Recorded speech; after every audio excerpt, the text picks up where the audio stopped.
Hey, good morning, and how are you guys doing today? I hope you're doing amazing. So, we're back working on auditing that Harvard online course, Rhetoric, the Art of Persuasive Writing and Public Speaking.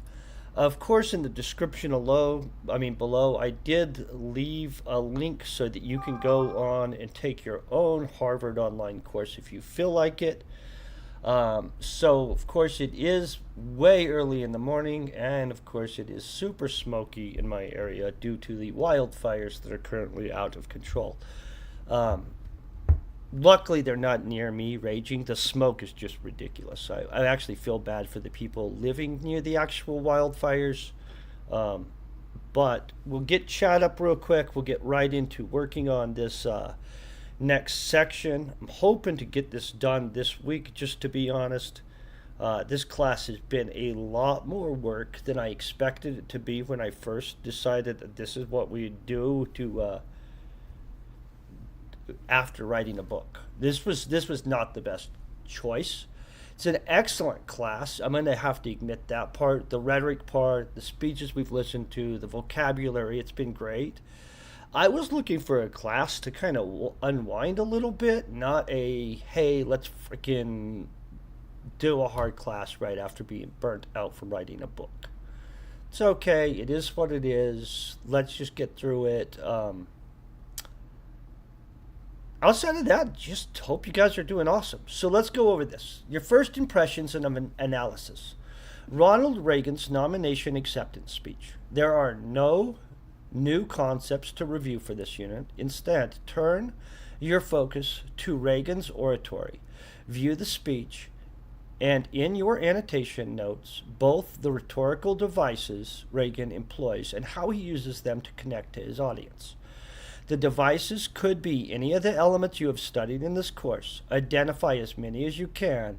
If you are having trouble or would like to check to see if you've missed any, view the hints provided at the bottom of the page.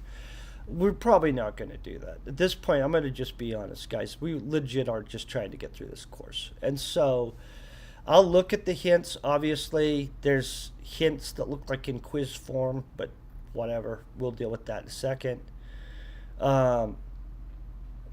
Be sure to scroll down within the annotation tool to see the entire speech. You may also download the PDF of Reagan's speech. Let's see if this is non-copyrighted material. If so, we'll play his speech. If not, we will just read the speech, and then we'll be annotating it anyway. This looks like we might be good. It's the Reagan library.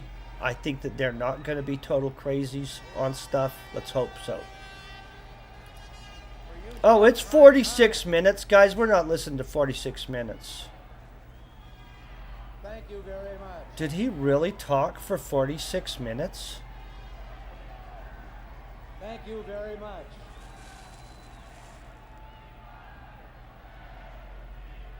Thank you.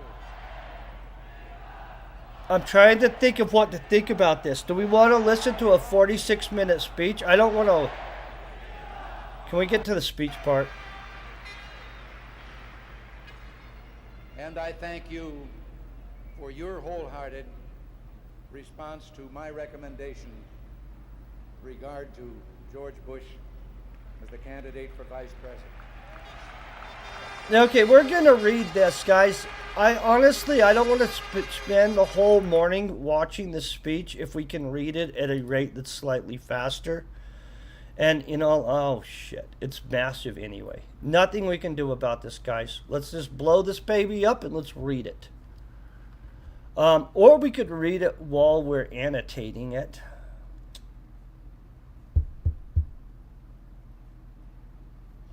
I'm trying to decide what to do here, guys.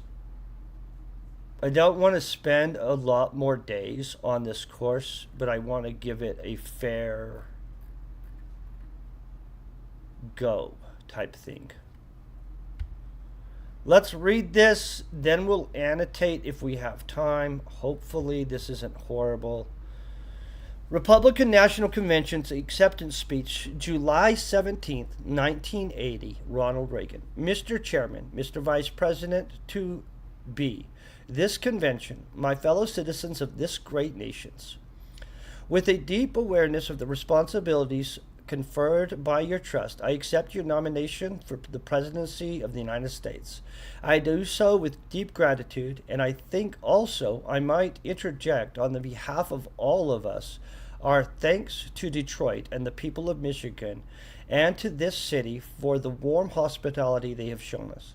And I thank you and your wholehearted response to my recommendation in regard to George Bush as the candidate for vice president. The major issue of this campaign is the direct political, personal, and moral responsibility of the Democratic Party leadership in the White House and in Congress for this unprecedented calamity which has befallen us. They tell us that they have done the most that humanly could be done. They say that the United States has had its day in the sun, that our nation has passed the zenith. They expect you to tell your children that the American people no longer have the will to cope with their problems. The future will be one of sacrifice and few opportunities. My fellow citizens, I utterly reject that view. The American people, the most generous on earth, who created the highest standards of living, are not going to accept the notion that we can only make a better world for others by moving backwards ourselves. And those who believe we can have no business leading the nations. Okay? I will not stand by and watch this great country destroy itself under mediocre leadership that drifts from one crisis to the next, eroding our national will and purpose. We have come together here because the American people deserve better from those to whom they entrusted our nation's highest office, and we stand united in our resolve to do something about it. We need a rebirth of the American traditions of leadership at every level of government and in private life as well. The United States of America is unique in the world's history because it has a genius for leaders. Many leaders on many levels. But back in 1976, Mr. Carter said, "Trust me," and a lot of people did. Now, many of those people are out of work. Many have seen their savings eaten away by inflation. Many others have fixed incomes, especially the elderly, have watched helplessly as the cruel tax of inflation wastes away their purchasing power. And today, a great many whom trusted Mr. Carter wonder if they can survive the Carter policies of the national defense. Trust me, the government asks that we concentrate our hopes and dreams on one man, that we trust him to do what's best for us. But my view of government places trust not in one person or one party, but in those values that transcend person and party. The trust is where it belongs, in the people. The responsibility to live up to that trust is where it belongs, in the elected leaders. The kind of relationship between the people and their elected leaders is a special kind of compact. The first task of a national leadership is to set honest and realistic priorities in our policies and our budgets, and I pledge that my administration will do that. When I talk tax cuts, I remind that every major tax cut in the century has strengthened the economy, generated renewed productivity, and ended up yielding revenues for the government by creating new investment, new jobs, and more commerce among our people. The present administration has been forced by us Republicans to play follow the leader with regards to tax cuts. But we must take with the proverbial grain of salt any tax cut proposed by those who have already given us the greatest tax increases in history. When those in leadership give us tax increases and tell us that we must also do with less, have they thought about those who've always had less, especially the minorities?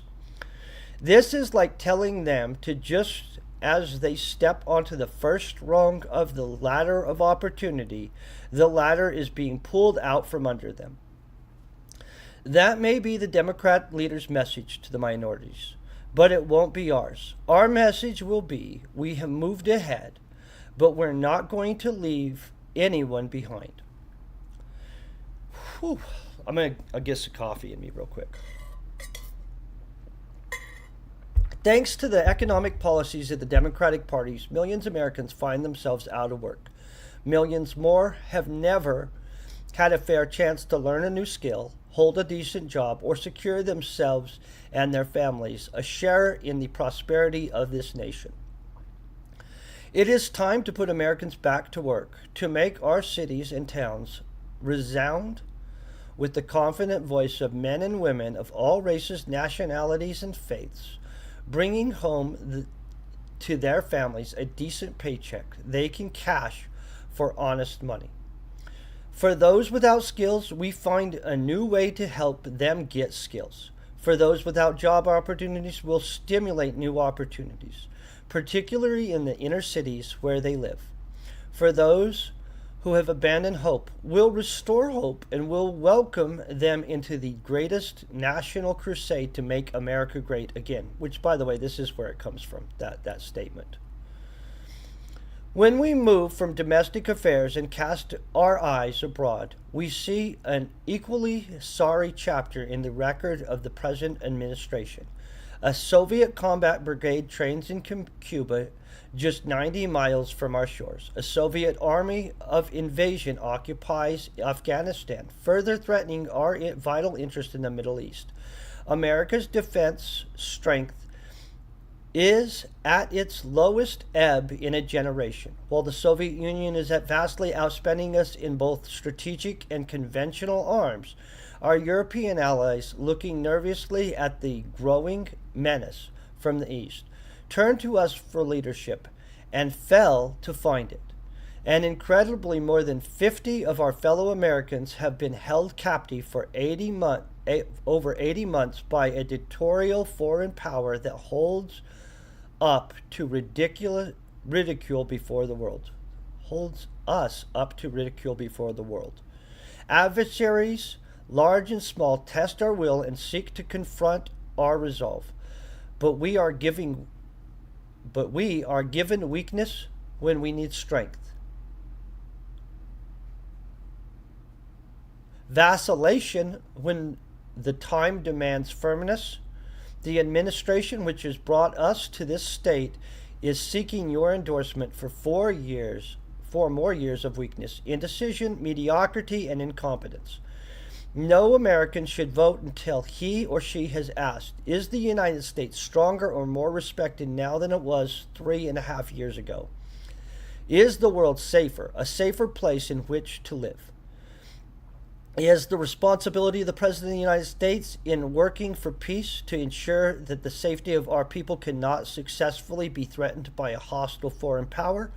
As President, fulfilling that responsibility will be my number one priority. We're not warlike people, quite the opposite. We always seek to live in peace. We resort to force infrequently and with great reluctance, and only after we've determined that it's absolutely necessary. We are awed, and rightly so, by the force of destruction at loose in the world in the nuclear array. But neither can we be naive or foolish. For times in my life, America has gone to war, bleeding the lives of its young men into the sand of island beachheads, the fields of Europe, and the jungles and rice paddies of Asia. We know only too well that war comes not from the force of freedom, not when the forces of freedom are strong. It is when they are weak that tyrants are tempted. We simply cannot learn these lessons the hard way again without risking our destruction. Of all the objectives we seek, first and foremost is the establishment of a lasting world peace. We must always stand ready to negotiate in good faith, ready to pursue any reasonable venue that holds forth the promise of lessening tensions and of furthering the prosperity of peace. But let our friends and those who may wish us ill take note The United States has an obligation to its citizens and to the people of the world never to let those who would destroy freedom dictate the future course of life on this planet. I will regard my election as proof that we have renewed our resolve to preserve world peace and freedom, that this nation will once again be strong enough to do that. Tonight, let us dictate ourselves to renew the American Compact. I ask you not simply to trust me, but to trust your values, our values, and to hold me responsible for living up to them. I ask you to trust the American spirit, which knows no ethnic, religious, social, political, regional, or economic boundaries. The spirit that burns with zeal in the hearts of of millions of immigrants from every corner of the earth who came here in search of freedom. Some say that the spirit no longer exists, but I have seen it. I have felt it all across the land, in the big cities, the small towns, and rural America. It's still there, ready to blaze into life if you and I are willing to do what has to be done. What have to do with, we have to do practical things. I apologize. We have to do practical things, down to earth things, such as creating policies that will stimulate our economy, increase productivity, and put America back to work. The time is now to resolve that the basis of a firm and principled foreign policy is one that takes the world as it is and seeks to change it by leadership and example, but not by haggling, harassment, and wishful thinking. The time is now to say that we shall seek new friendships and expand others and improve others. But we shall not do so by breaking our word or casting aside old friends and allies. And the time is now to redeem promises once made to the American people by another candidate in another time and another place. He said, "For 3 long years I have been going up and down this country preaching the government, federal, state, and local. Costs too much. I shall not stop preaching that as an immediate program of action. We must abolish useless offices." We still need to do that, guys. We must eliminate unnecessary functions of the government. We must consolidate subdivisions of government, and like the private citizen, give up luxuries which we can no longer afford. And then he said, "I propose to you, my friends, and through you, that the government of all kinds, big and little, be made solvent, and that the example be set by the President of the United States and his cabinet that was Franklin Delano Roosevelt's words, as he accepted the Democratic nomination for president in 1932. The time is now, my fellow Americans, to recapture our destiny, to take into our own hands, and to do this, it will take many of us working together. I ask you tonight, all over this land, to volunteer your help to the cause so that we can carry our message through the land. Yes, isn't now the time that we, the people, carry out the unkept promise? Let us pledge to each other and all America on this July day, 48 years later, we intend to do just that. I have thought of something that is not I've thought of something that is not a part of my speech, and I'm worried over whether I should do it. Can we doubt that only a divine providence placed this land, this island of freedom, here as a refuge for all the people of the world who yearn to breathe free? Jews and Christians enduring persecution behind the Iron Curtain, the boat of people of South Asia, Cuba, and Haiti, the victims of the drought and famine in Africa, the freedom fighters of Afghanistan, and our own countrymen held in savage captivity. I confess that I've been a little afraid to suggest what I'm going to suggest. I'm more afraid not to. Can we begin our crusade joined together in a moment of silent prayer? God bless America. Taken from Robert Terselli's editorial in its own words, Extraordinary Speeches of American Century, New York, Simon and Schuster, 2000, page 341. Whoa, that was definitely something to read to wake up to in the morning, right? Okay. Have you added all your annotations? Hint, the button to reveal the rhetorical elements. I haven't. And honestly, I literally am. We're just going to annotate real quick, guys. I'm going to throw down 3 annotations. That's what I have emotionally in me right now, and I'm going to just be honest. They're going to not be the most impressive annotations for the morning. So, we're going to go right off the bat, and we're going to talk about his exordium.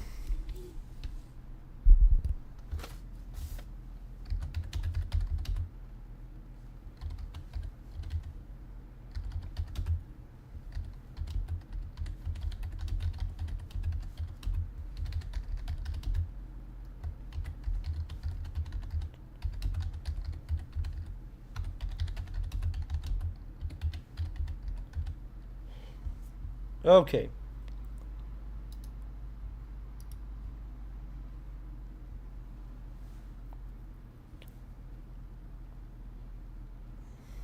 See if there's anything else that we can see at this.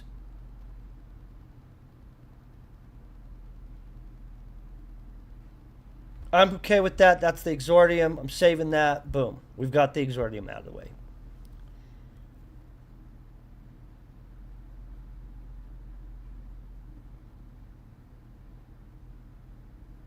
Okay, so this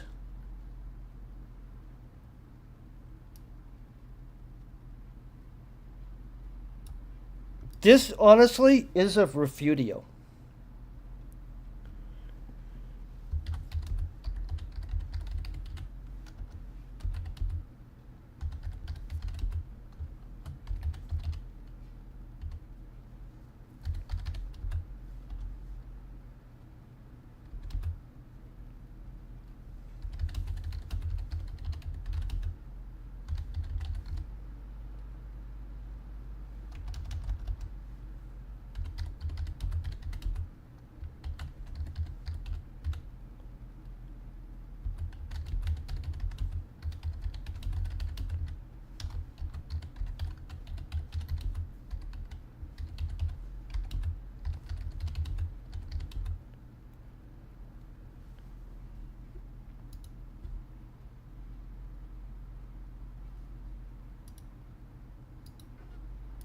Okay.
I actually think he did an excellent job with that.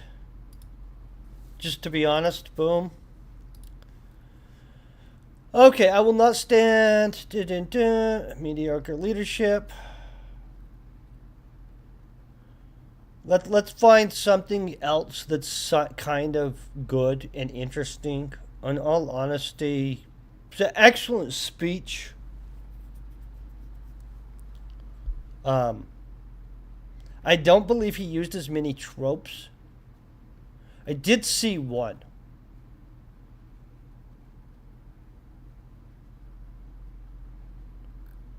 Where did I see the one? Blah blah.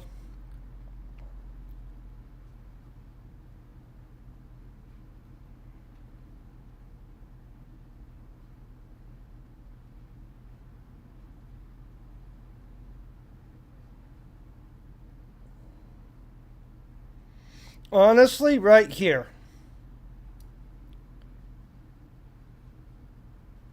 Where does he stop using we?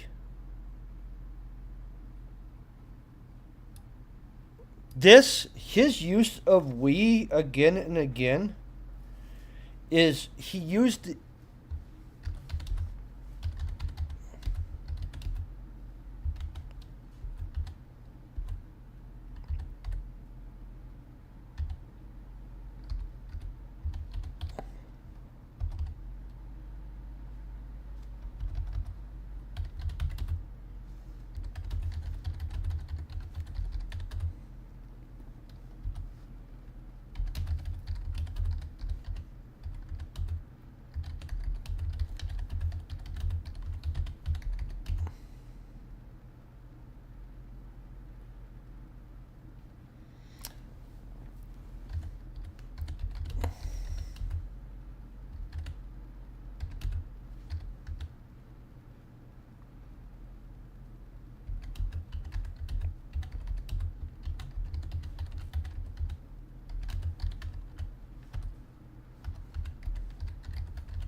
Okay, so watch this. He uses we as an anaphora in this section, which works well with his overall theme of the we, us, and all Americans, including him being one people. The we, the people of the United States. Boom. I like that. We have just thrown down our three annotations like we're awesome, kind of. I'm going to be honest, annotating people's speeches, not really my cup of tea. I mean, like, it is what it is. But I'm glad that I'm not a professional annotator that just. We literally just read the speech. I swear to God, if they make me read it again, I'm going to lose my mind. Okay, ready? We'll read this. Ronald Reagan, the speaker. Ronald Reagan began his career as a Hollywood actor in 1937. At the time, he was a Democrat and even supported some liberal causes. But his aversion to communism, he was involved in attempts to root out communism in the film industry, caused him to shift further to the right ideologically. His first leadership role was as president of the Screen Actors Guild. He would serve 7 terms in this office between 1947 and 1959. I did not know he was the head of the Screen Actors Guild. In 1954, Reagan became a spokesman for General Electric. Also, I had no idea about him. He hosted General Electric Theater, a television show which featured literary adaptations with characters portrayed by leading stars of the era. Oh, that would be interesting. During this time, Reagan traveled around the country making thousands of speeches to GE workers. When on tour, he might give up to 14 talks in a single day. Reagan had found the perfect training ground for oratory. It was during these tours that he learned how to tell stories, use humor, and establish common ground with his audience. He would use these same techniques on the campaign trail, in the California governor's mansion, and finally in the White House. Reagan's time at GE also solidified his new identity as a conservative and a Republican. In convention with GE, in conversation with GE executives, he came to understand the challenges businesses face, particularly in the dealings with labor and government. By the end of his time at GE, he was an accomplished speaker with a consistent message. The reduced regulation was in the best interests of both corporations and the American people. Reagan's political career began when California elected him governor in 1967. He ran on a promise to shrink government, dismantle the welfare state, and control anti war and anti government protests. None of this has been done at this point. I'm going to just say this is all out of control still. I hope he did crack down during his time period, but let's just be honest, that didn't hold. Reagan was reelected in 1970 and served a second term. After leaving office in 1974, he continued to write and give speeches on current events. Gerald Ford narrowly defeated Reagan in the race for the presidential nomination in 1976.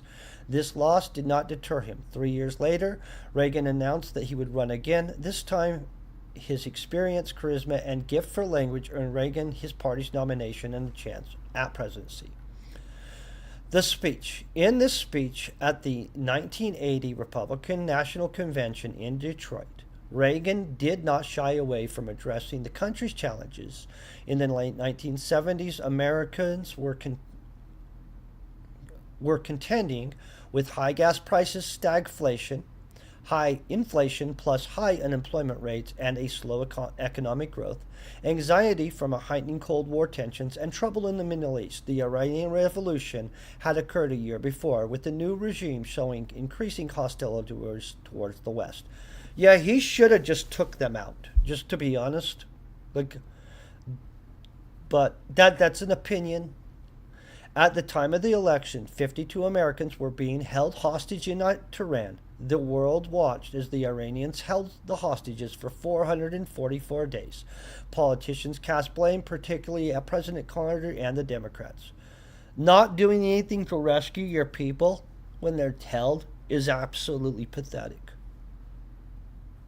Absolutely pathetic. Reagan took the opportunity to contrast himself with Carter's.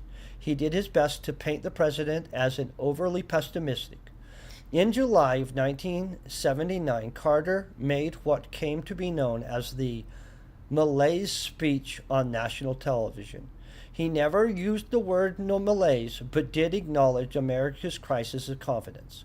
Carter went on to declare that sacrifice must be made to set the country on the right course. Initially, the public responded positively.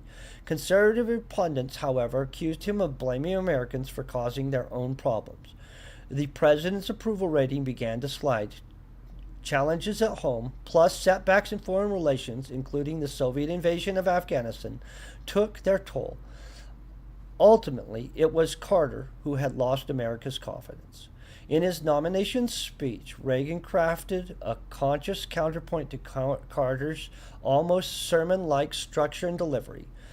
Infusing his own sunny showman style, he projected boundless confidence in America and American people. The new minted nominee detailed his platform, including his plans for economic growth and the restoration of the nation's military power. True to his conservative beliefs, he also promised to cut spending and lower taxes. These policies, he assured his listeners, would allow him to deliver on his campaign promises to make America great again. The man who would be called the great communicator knew his audience, not just the one in the convention hall, but those sitting at home. Reagan's ability to connect with groups and individuals in person and on television earned their trust. His confidence convinced them to believe in a brighter future. Reagan proclaimed his faith in America, and America put their faith in him.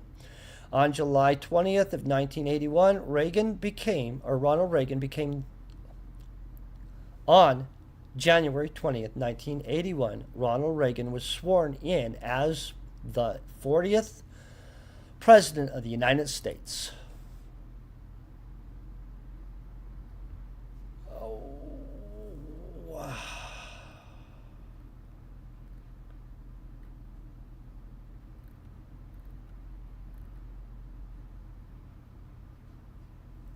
Okay, so real quick, this is probably where we're going to call it for today. Honestly, I'm needing a little bit shorter of a day today just because I have so much stuff I need to get done. Tomorrow we'll listen to the lecture videos. Let's look at what all we have left. Instructor analysis.